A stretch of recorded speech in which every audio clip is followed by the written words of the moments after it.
What's up, guys? Rams fan Drew here with another episode. I'm supposed to have a couple of my boys come on. Probably gonna upload it this weekend. Uh, couldn't get them on this week, but or like early on for this episode, but I got a lot of fun things to talk about. I'm here to talk about another loss, unfortunately, against the Green Bay Packers. Um, this time I got my mic fully charged. This time I erased a lot of my data, so I actually have some stuff. But shout out to the Dodgers, man. It's bye week, so I'm a Dodger fan. I'm a Rams fan. I'm a Laker fan. I'm a Bruins fan, and I'm a Ducks fan. I love all my teams. Die hard with all my teams. I have all my teams blasted up on me. Um, so yeah, man. Just kind of going over the bye week, man. Wow, we can finally breathe, Rams fans. We can finally breathe. 1-4 is not what I expected. I was expecting 2-3 due to all the injuries. I just felt like we could have got the Bear game. Kind of knew we weren't going to beat the Packers. You know, they were just too explosive, but I knew that we had a chance. Um, I'm going to just say what I think performance wise and kind of go game by game and just kind of what my thoughts are, where I think we're headed at in the bye week, what to expect, and preview of the Raider game, which I'm going to go more in detail about next week. But just giving a little preview of what I think and what to expect. So,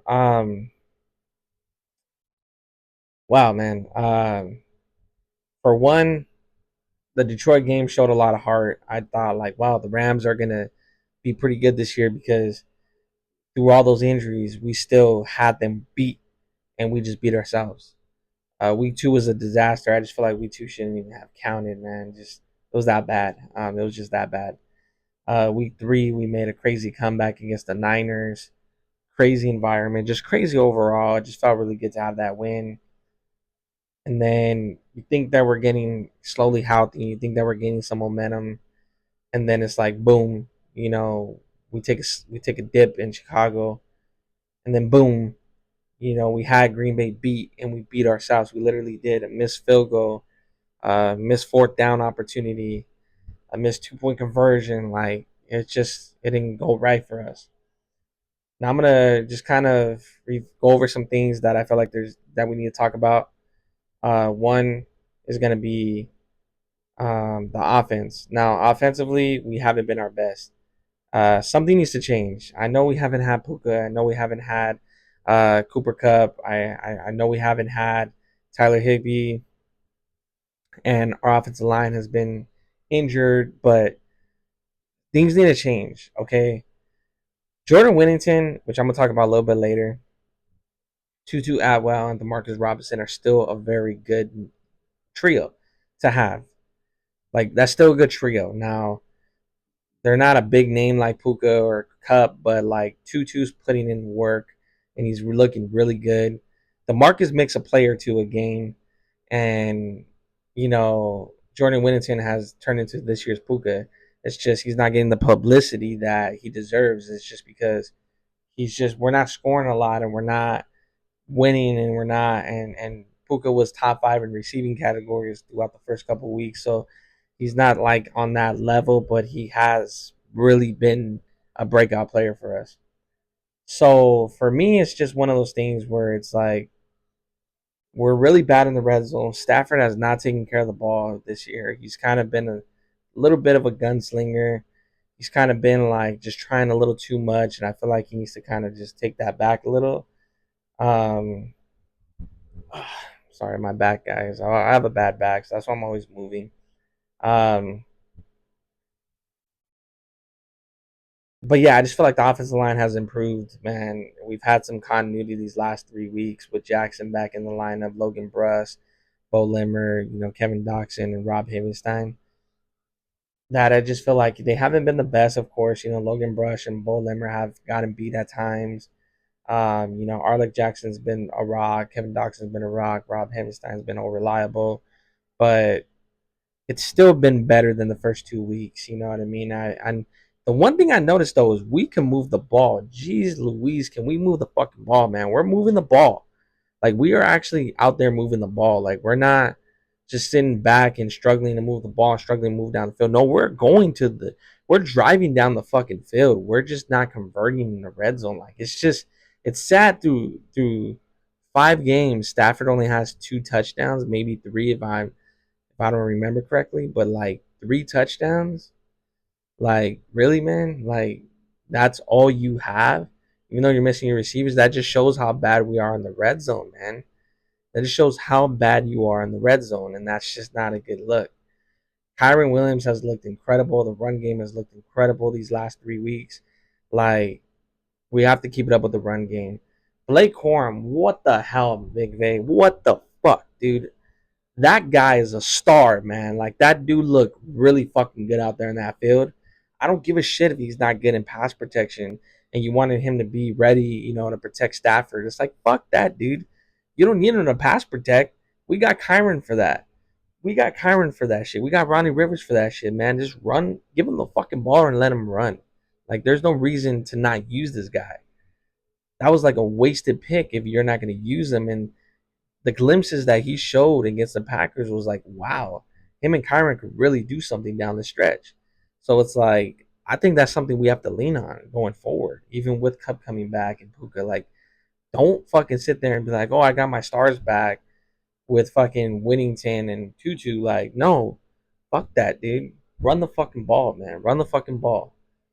So that is the thing that I'm kind of like, all right, Rams, like, McVay needs to get out of his way and he needs to run the ball, especially in the red zone. I think we don't try to run the ball enough in the red zone.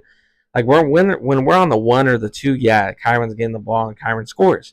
It's like automatic, man. It's like Marshawn Lynch. Like, why the fuck wouldn't you not, if you're at the 1 or 2, give the ball to Kyron fucking 4 straight times if you have to? Like, he is that physical. He is that good. He is a touchdown machine. But it's like when you're at the 15, the 20, like, I just don't see why you don't run the ball a lot more. I don't see why you got to do all these crazy play designs. Like, fuck the crazy play designs, man. Whatever happened to good old slants? Whatever happened to good old fade routes? Whatever happened to, you know what I mean? Like, just simplify that shit, man. It doesn't need to be that fucking difficult. And I just think McVay's got to let Matt LaFleur take over the play calling in the red zone, or something's just got to change, though, man. It doesn't add up to me. It doesn't need to be that difficult. And I think McVay better not have taken a vacation during this bye week. He better have been in his office creating new play designs in the red zone, because his offense has been explosive all year long, regardless of what's going on. It's just we have not been able to capitalize in the red zone. I mean, we should have been up 10-7 against the Packers, and instead we were just 7-7 right there. And it's like, I get it. You've been struggling in the red zone. I get it. You're playing like you have nothing to lose. Like, I understand that logic, but it's like you did the same play back to back. So you didn't even try nothing different. Like, you did the same play back to back. Like, so Parkinson is just not it in the red zone, man. I get it.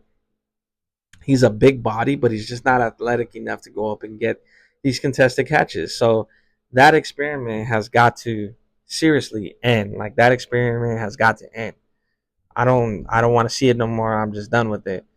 But McVay, if you're gonna go for it on 4th down, please do something different. Don't do the exact same play design and the exact same play, thinking that, oh, they're not gonna expect me to do it twice. It's like, stop being so predictable and stop making it so difficult. Even on the 2 point conversion, you have Kyron Williams. Do a draw with Kyron Williams. Like, do a freaking bootlegged pass, like a play action, get Stafford on the move and throw it in, or do something. You know what I mean? But really, a jet sweep? You know damn well, man, they're stacking the box. A jet sweep on a 1 yard line is very unlikely to work, man. They're just stacked against the box. Like, it's just very unlikely. So it's like, that's what I'm talking about. Is like, McVay just acts like it's rocket science in the red zone. And I get it. Defenses don't have much ground to cover. It makes it more difficult. There's not a lot of space. I get that. I totally get that. But you're supposed to be this offensive genius. You're supposed to be this mastermind, like, and it's like you fold in the red zone, and it's like you just don't have it in the red zone. So give it to somebody else. You have an offensive mind like Matt LaFleur on your side. Use him and use him as that. he's the offensive coordinator, but he basically is like McVay's like right hand man and offensive counsel, basically. You know what I mean? But it's like fuck that, dude. Matt LaFleur, take over when I'm in the red zone. Do it. If I feel like I got a play that I want to use, then I'll tell you. I'm the head coach. I can fucking tell you, hey, you know what? No, do this. I think this is a good play. When you have Matthew fucking Stafford, who's like this Hall of Fame quarterback and this fucking genius himself as an offensive mind quarterback, like you should not be letting yourself get into these whack ass plays, man. You got to be like Peyton Manning and be like, fuck no, we're not running that, and fucking do your thing. So something's got to change in the red zone, though. I don't know what it is. I don't know if Puka or Cup is going to make a huge difference. I know Cup is pretty good in the red zone, but it's like something's just got to give, man. Something's got to give. And that's my thought on that. But definitely, we've been really explosive on offense, regardless of what's been missing, which is a good sign. But we have to finish because if we don't finish these drives, we're not going to win a lot of games. That's just how it is. We don't have a defense that's going to keep us in these games. And we don't have a defense. I know we scored a touchdown last week on defense, but I just don't think we have a defense that can consistently keep that up. So it's like I just don't see it. Special teams has been a strength this year, but something's got to give with Ethan Evans, man, on these fucking kicks that he's been fucking up. Uh, he's been fucking up the holds that have fucked up, that have messed up some kicks for us. Um, and Cardi's got to do something as well to be more disciplined. Either way, these young guys got to be more disciplined on these kicks, man. That's just hands down. That's just unacceptable, and they got to get better at that. But we definitely have had a better special teams this year, and this has been our best special teams as a whole in years since Fossil's days, man, John Fossil days. So definitely, it's encouraging. Defensively, now there's some things that I have a lot of problems with on defense, man. That I'm just not happy about, and I don't care what anybody says, man. I'm just not happy about. There's nothing that you can tell me that's gonna convince me otherwise. Chris Shula got to go, man. I don't know why I haven't got an update yet that he's gone. He's got to go. I don't care. He's got to go. It has nothing to do with, we don't have the pieces or whatever. No, everything has to do with coaching. We were a worse defense on paper last year besides Aaron Donald and Ernest Jones.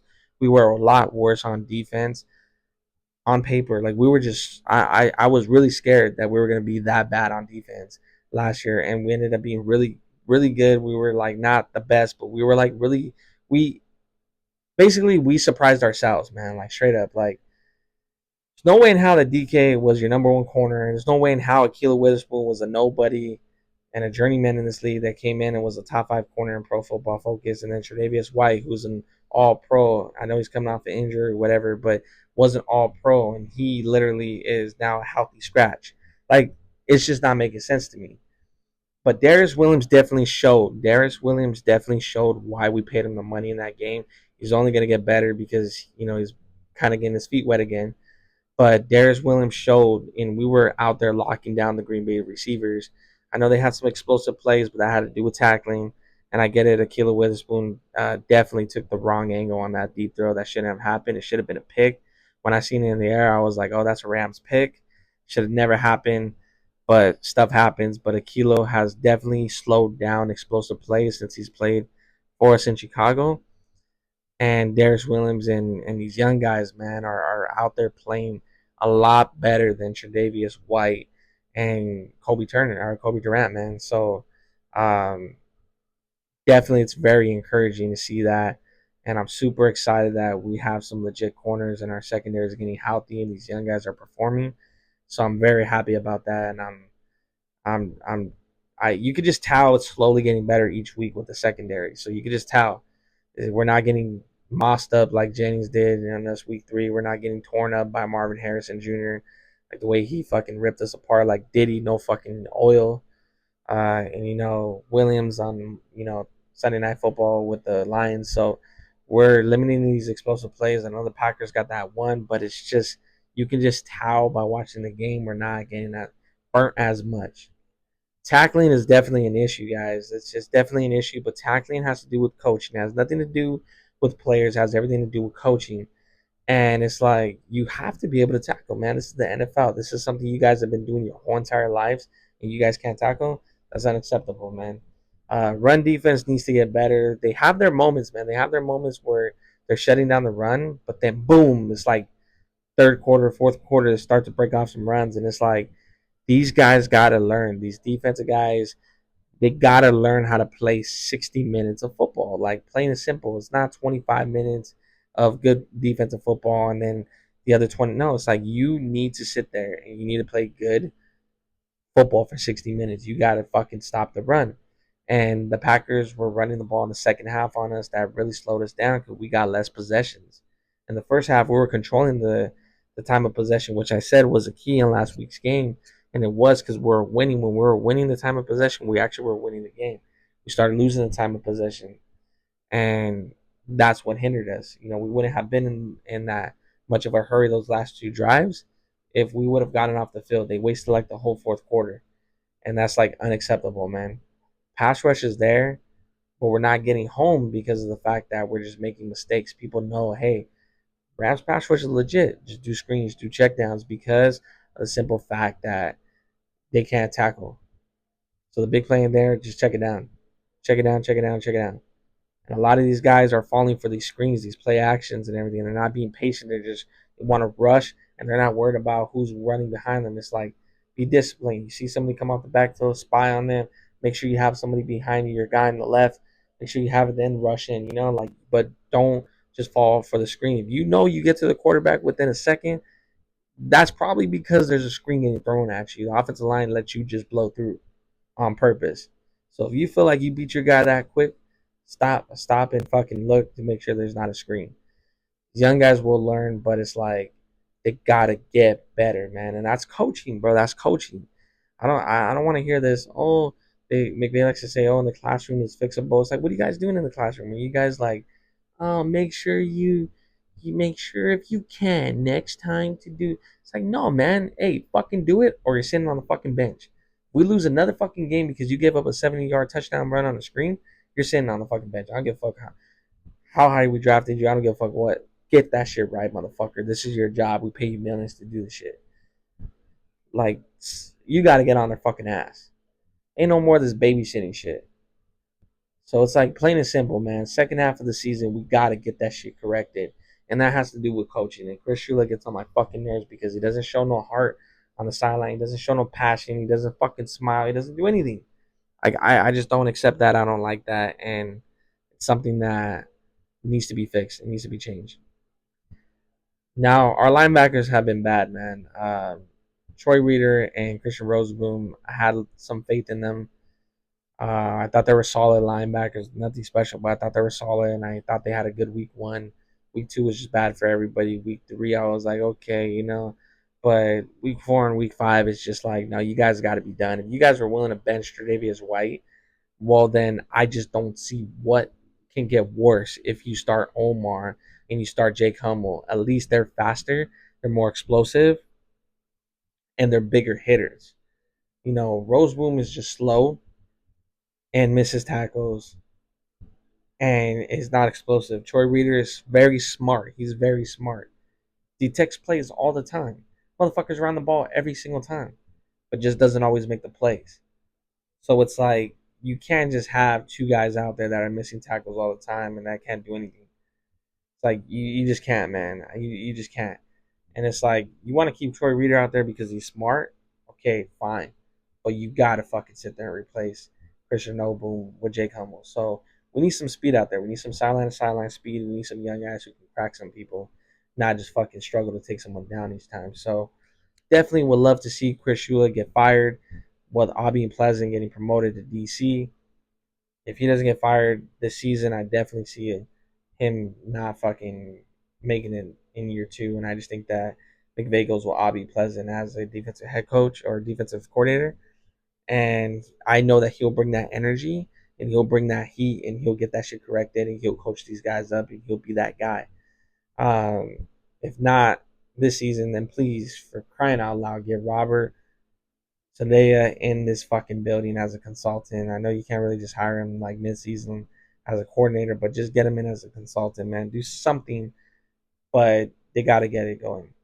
Secondary slowly getting back to its reality. Linebackers are not a strong suit, and it's showing. But it's not just on the linebackers at all.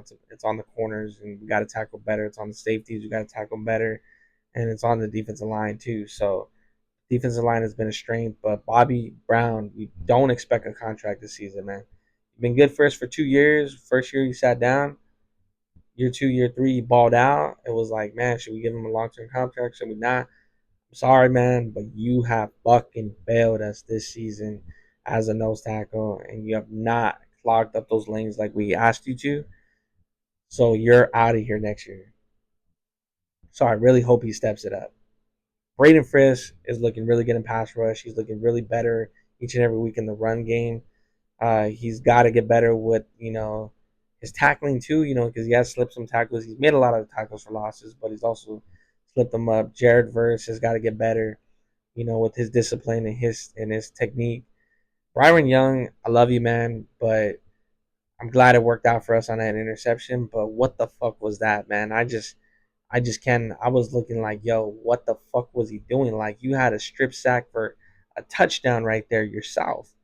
If you would have just fucking bear clawed his ass and tackled him, instead you fucking shoulder pop him, like, and yeah, it worked out for us. But it's like, no, man, like, what is Chris Shula doing on defense? Like, what are these defensive coaches teaching these guys? You wrap up, man. Wrap the fuck up. Obviously, it worked out. Thank God it worked out. But I remember when I seen it, I was like, get him. Yeah, and I was just like, wait, what? And then he threw it, and I was just like, what the fuck? And I was like, yeah, it worked out. But I was like, that is embarrassing, man. Like, kill the fucking guy. You know what I mean? Kill the guy. I get it. You didn't want to risk a penalty, but it's like, you don't have to risk a penalty if you just like, when you tackle him, you fucking bear claw him down and hit his arm. Guaranteed. He didn't see you. That would have been a blindside fumble recovery for a touchdown. If we didn't catch that interception, because it was a hard angle to catch that interception, it's an incomplete pass when you literally could have had the easiest 2 points of your life, worst case, and best case, another touchdown. So you know what I mean? Like the odds of you like just don't ever do that again, man. Just don't ever do that again. It worked out in our favor, but just don't ever do that again. But he's looked good so far in year two. Kobe Turner's looked really good. He's starting to bring it on. He's doing really good in the run game as well. And he's doing good as a leader, but it's just kind of hard. But Kobe Turner's legit, and I'm happy for him, and I hope he continues to dominate. Um, 3 sacks is pretty good. Brian Young 2 sacks, pretty good. Jared Verse 1. So Braden Fresh 1. So sacks are gonna come, but they're gonna come when teams realize, hey, we can't run the ball as much on the Rams because they're getting better and they're stopping the run. And then two, they're shutting down the screens, so it's gonna make things a lot harder for these offenses. But little heads up, what to expect after the bye or what to expect during the bye. We should be getting Cub back. All signs point to Cub coming back, which is going to be huge for our offense. To be more explosive. I just don't think Puka Nakua is coming back for the Raider game. I knew that. I know that he's eligible to get off the IR from that, and I think he will, but I just don't think he's in play. Um, but I think Cub coming back, he sounds really healthy. It looks like Puka's almost there, but he's not fully there. Maybe the Viking game, but having Cub back is obviously going to bring more explosiveness to his offense.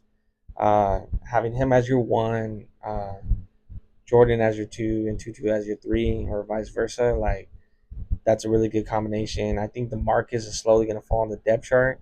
He did really good for us last year, and he's doing good for us this year. But when both those guys were out, he had a chance to step up and take over as the number one or even the number two, and stood as the number three while Tutu took the reins as number one, and Jordan vice versa. You know what I mean? So it's like I just think that Tutu's too good of a player and too explosive of a playmaker to sit down and not give him any playing time. And I think Jordan's too good getting open and doing all this stuff and a younger, better version of the Marcus. So I just think that those guys are too good that when Cup and Nakua come back, I just don't think the Marcus gets as much playing time. I do think that he still is in our red zone packages because he does catch a lot of touchdowns. He's a big body, but I just think that Tutus earned the right to be on the field, man. So um, I want to see that, and I just think Jordan's earned the right to be on the field as well. So um, either way, offensively is looking up. We're getting No Boom back. I don't know if No Boom is going to start at guard because I know you can play tackle and guard. I kind of hope he plays at guard just because Logan Bruss has looked solid, but he hasn't looked great. He's got it beat sometimes. And I just think adding No Boom at guard is just going to give us more of a bigger guy inside, as Logan Bruss is not a huge guy. Joseph Noble is, and I just think that you put him at guard, all of a sudden that gives you more better pass protection at guard, but also a better run blocker. So I think that there's a chance that he can come in and play at guard. Joe Jackson is also coming back. So there's also a chance that the Rams could easily, I think, go with Joe Jackson back at center. Uh, you know, he can go back to playing center, and Joseph Noble can play left guard. And that instantly right there just upgrades your offensive line 1,000% until Steve Avila gets back, which I think he's gonna come back a little bit later, but like I think that just instantly upgrades you. Um, or you could just have Joe Jackson start at center and then keep Logan Bruss at guard and just keep Joseph Noble as your backup tackle, just to have a healthy, good backup tackle. Um, so I can see it going either way, but either way, our offensive line and our receiving room is definitely going to have an upgrade. So our offense is getting healthy and our offense is getting more explosive and more better. The pieces are coming together. And then defensively, obviously, JJ has a chance to come back, if not for the Viking game. But I just think the second half of the season, like the Rams are kind of getting back healthy. But I don't think any of this changes. Any of these results change unless we can sit there. And we're not going to save our season unless we're going to be able to sit there and fix the tackling and fix the red zone. That's just gonna be honest, man. We gotta tackle better. That's gonna allow our guys to be able to tee off and start getting those sacks, and it's gonna allow us to get those turnovers on defense. And offensively, it's gonna allow us to stay in these games and actually not beat ourselves because if we don't mess up in the red zone, we win against the Lions on Thursday night. If we are able to just stop the run or even slow down the run, there's a chance we don't get beat on the first drive on the first game of the season on Sunday Night Football. If we just sit there and not beat ourselves in the red zone, we outnumbered and have more red zone possessions than the Bears in that game. I think it was like 9-5, and we only had 17 points to show for it. If we literally just are better at that, or even average 50% of that, we win that Bear game. If we sit there and tackle better, the Bears don't score a 70-yard fucking screen with DeAndre Swift. You know what I mean? If we sit there and just win in the red zone, we beat the Packers. Like we don't have to go for it on fourth down. We're up. We're 7-7 at that point. If we just make our field goal, we're 10-7 at that point. We make the extra point. You know what I mean? We're good at that at that point. We just need a field goal. We make our 2 point conversion. Like we just need a field goal, not a touchdown. Like, it's things like that. Like it's all could have, would have, should have, but it's all things that it's just we are killing ourselves. You know what I mean? So it's like, you know, the only true game we lost this year was against the Cardinals. So that's what I'm saying. So little preview for the Raider game. Raiders are going through it, but they're also a tough team. Antonio Pierce has these guys where when they're not supposed to win, they play like they're fucking playoff bound, and then when they're supposed to win, they play like the Raiders. You know what I mean? They have a tough matchup against the Steelers. They lost last week, which is great. I hate the Raiders. Um, but I think just having Aiden O'Connell out there, these Raider fans and Raider people just really think that, like, Raider fans are so delusional, man. They just fucking think everything is like a great decision. They're just like, oh, Aiden O'Connell's a much better quarterback than Gardner Minshew. We almost went to playoffs with them. Watch he's gonna come in and save our season. It's like Aiden O'Connell, guys, is trash. He's so unathletic. The only difference you get from Aiden O'Connell is he doesn't throw as much interceptions as Gardner Minshew, but he still will give you the ball. He's still nothing special. He's nothing special at all. That guy has nothing special at all about him. So it's like he might have a good game or two in the season, but it's oh fucking wow, man. You know what I mean? So it's like Aiden O'Connell doesn't have the confidence. He had his confidence crushed a lot of the times, and he's gotten killed a lot of the times. And I think the Rams defense is going to be able to tee off on him. I don't think they have a good running game at all. I do think that they're gonna try to run the ball on us, but I just don't think that Xavier White or Addison is gonna even do anything. I think the Rams can honestly stop the run in this one, and it's gonna force Aiden O'Connell to try to throw the ball, and I think Rams are going to be able to tee off on him and be able to get him. And this is the least mobile quarterback the Rams are going to face all season. I mean, Jordan Love can move in the pocket. Brock Purdy can move in the pocket. Caleb Williams can move in the pocket. Aiden O'Connell can't. So it's like, I just think that Brian Young, Kobe Turner, Jared Verse, and Brainfest tee off on this guy. And I think we force him to do some turnovers. And I just don't think the receiving core is there. Even if Devontae comes back and decides, oh, I want to play, or whatever the case may be. It's like I just don't think that that's enough, and I don't think that they're able to make those explosive plays against us. The one thing they do have that's going to be a challenge because our linebackers suck is going to be Brock Bowers. I think that's the key to that. And if I'm the Rams, I don't care who's on the field. I'm taking Brock Bowers out of the game, and I give myself a shot. Like Jacoby Myers, whoever the fuck else on that team wants to beat us, let them beat us. But I'm not letting Brock Bowers fucking kill us. And I'm not letting Aiden O'Connell just hand the ball off and kill us. Like, Aiden O'Connell's going to beat us with 300 and 400 yards passing and 3 TDs. He's not beating us with just 125 and a touchdown, because he was handing it off and he was just chucking it for first downs on Brock Bowers. Like, that's not happening if I'm Chris Shula. So I just don't think they have enough offensively. And even if we beat ourselves in the red zone, I just think we have enough offensively. And I think with a better offensive line, a healthier offensive line, coming back and, with that refreshed mindset, I really think McVay's going to have these guys ready to go. And I think that, with Blake Corum coming, starting to get more touches, and Kyron Williams and Cooper Kupp being back, I really think we have our best game on offense this season. Their defensive line is very good, but that is why it's so key that we get Joe Jackson back and Joseph Noteboom, because that's just our offensive line would be literally 95% healthy at that point. So it's like, and besides the defensive line, the secondary has been bad, and their defense hasn't been as good as it was last year. So I just think that we've been so explosive and we've been able to move the ball against every team this year except the Cardinal game, but we've been able to move the ball against the Niners, the Bears defense, which is two really elite defenses, and even the Packers, who have a really good defense, a ball hockey defense, we're able to still move the ball against them. So I just think that we are able to move the ball, but if we can just score more than 50% or at least 50% of our red zone drives, we win this game. I think we come out, we make a statement, and we come out 2-4. Um, but in order for the Rams to save their season, honestly, guys, we can't get hyped up if they win the Raiders. We have to be realistic. If the Rams want to turn around their season, they're gonna have to still win. And the one win that's gonna determine it is you have to beat the Vikings on Thursday Night Football at your home. You just have to. We're at home these next 2 games. We have to take advantage of it. We have to get the momentum. Rams beat the Raiders is like, okay, Rams are 2-4. Rams getting healthy. Okay, well, yeah, they're still 2-4. But they beat the Red Hot Vikings. You know what I mean? They beat the Red Hot Vikings, and it's just like, okay, like, okay, Rams at home, coming off a victory against the Raiders. They're feeling good, getting more healthy. Puka probably comes back for that game. Like, okay, Thursday Night Football, and you show the whole road. You put up a competitive game, and you somehow steal that game.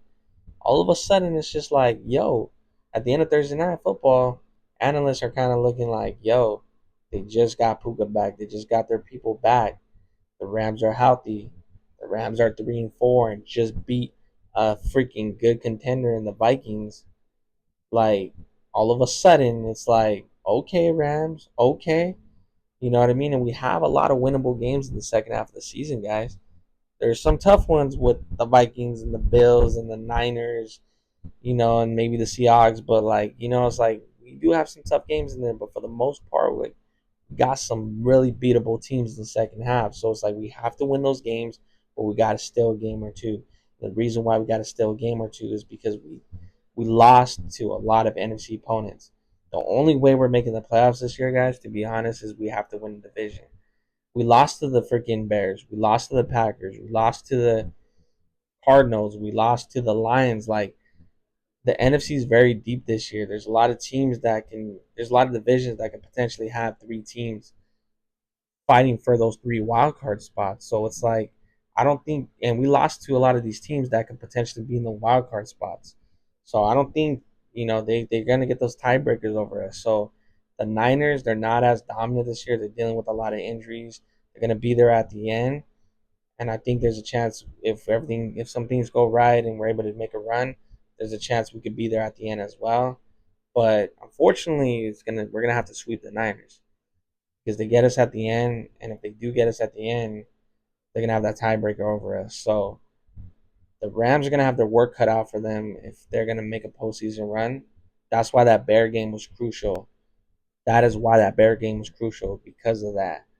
And it's like, if you're sitting there staring at the last seed, and the Bears staring at the last seed, well, they're gonna get you because they have the tiebreaker. So the Rams, in order to make the playoffs, a lot's gonna have to go right, and they're gonna have to win the division. If we can be there at the end and we don't make it, that's cool. That's a successful season somehow, some way, because of what we went through early on in the season. It's unfortunate because we had a chance this year, but we have more money. We have our draft picks. We're able to do our things. You know what I mean? I know a lot of people are complaining, oh, the Rams waste their money. Joe Jackson was one of the best guards. He just had some injuries. Trey White was an unbelievable gamble right there. I mean, this guy is an All Pro. At one point, was the best cornerback in the league. So you can't fault the Rams for taking a waiver chance on him. When they took a chance on Akilo and he ended up being an All Star for us, like a straight, like, wow, that was a great pickup by us. So it's like, but it's coaching too. You know what I mean? We had Raheem Morris last year. Now we have Chris Shula. You know what I mean? I know Parkinson wasn't worth the money, but the Rams needed a tight end. That was the best that we could have got at that time, and they looked for him more as a run blocker. But unfortunately, he has to be that pass catcher for us and that guy for us because of Higbee's out. But it's like when Higbee comes back later in the year, like, that's actually a pretty good 1-2 combination right there, because that's gonna add to more blocking for us, and and that's what Parkinson is known for, and he's been solid for us. He's been solid for us. He's not the best at the run after the catch, and obviously he's not the best with his body control. But you get him on those quick little slants across the middle, he's pretty solid. But it's like, you always overpay for free agents at that point. Darius Williams is going to be good for us, guys. You know what I mean? Our draft picks this year hit as well as last year's, but it's like, of course, you're not going to hit like you did last year with Kevin Dotson, Demarcus Robinson, and all. It doesn't always happen that way, but the Rams definitely have been doing way better in free agency and way better in the draft these last few years. That has allowed us to be competitive and allowed us to rebuild this team the right way. So it's still too early to decide and be like, oh, the Rams fucked up this offseason. Like, way too early. So let's just get this dub against the Raiders. Let's enjoy our bye week so we can have one football Sunday without getting heartbroken, having a heart attack. And let's get this dub against the Raiders, and let's see if our team can actually make a push. If they lose against the Vikings or they lose against the Raiders, like, the season's done, guys. It don't matter how healthy we get, no matter what. We're like, the season's done. Too big of a hole to climb out of, and it's just not gonna happen. You beat the Raiders, but you don't beat the Vikings. You're 2-5. It's just like, you are what you thought you were. You know what we thought you were, and it's like, you're pretenders. So it's like, you have to take out one of these big dogs. You have to have some help along the way. Teams have to start. These teams have to start losing. Packers, Bears, Cardinals. Fucking Niners, like Seattle. Like, gotta have some help. So Niners won today. I was actually happy about that because I don't want Seattle to build too much of a lead. So 3 games not too far from us. It's not too bad. So either way, horns up. Football season the best, regardless of it is. And hopefully, let's cross our fingers, man, that we have a good second half of the season, and let's just get it, man. Let's just get it. But thank you all for watching. Let's go Dodgers. Let's close out these fucking Madres fucking tomorrow, and let me have something to celebrate this weekend. Other than that, all I got is my fantasy team. So horns up. Thank you guys.